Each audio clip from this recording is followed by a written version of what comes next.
Imperative programming is just one of the many language programming paradigms that exist, but this approach to programming is usually the first that's taught to many people because the underlying concept of imperative programming is usually familiar to most people. And the main aspect that characterizes imperative programming is changing state.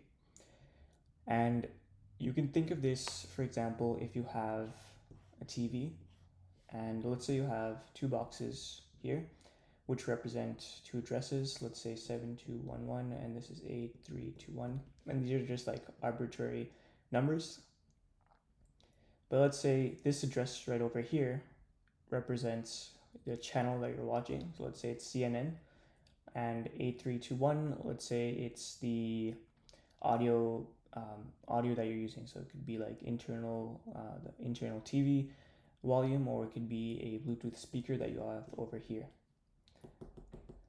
So right now, let's say it's the TV speaker and it's at CNN. Now let's say you want to change this channel from CNN to something else. Then you would basically alter whatever value is in this address over here. And that's the idea of changing state.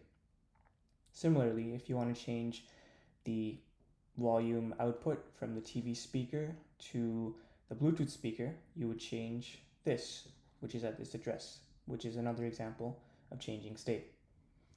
If we think about this specifically in terms of a programming language, it would be something like having int c equals 3 and then having c equals 7. So in this state, we had c, the address of c, be 3, and then we change it to 7. And if you used a language like C, even Java and other languages, but C specifically, this is something that really characterizes that language. Now, when you have small programs like this, it's quite easy to kind of follow this logic. But when you have really big projects that you're working on, it's not really practical to have a lot of these state changes which are just in one file. And the way to think about it is, again, if you have coded in the C language, you usually have think of it as the main method, and then you write a lot of stuff, but it's only good for a small amount of programs.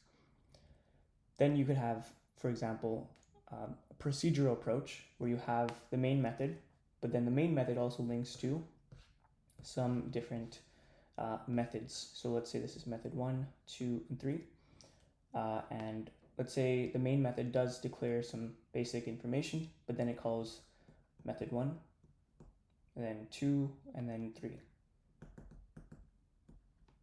In this way, it's more easy to follow the logic of everything. And even if you start making bigger programs, something like a procedural approach would be better than a purely imperative approach.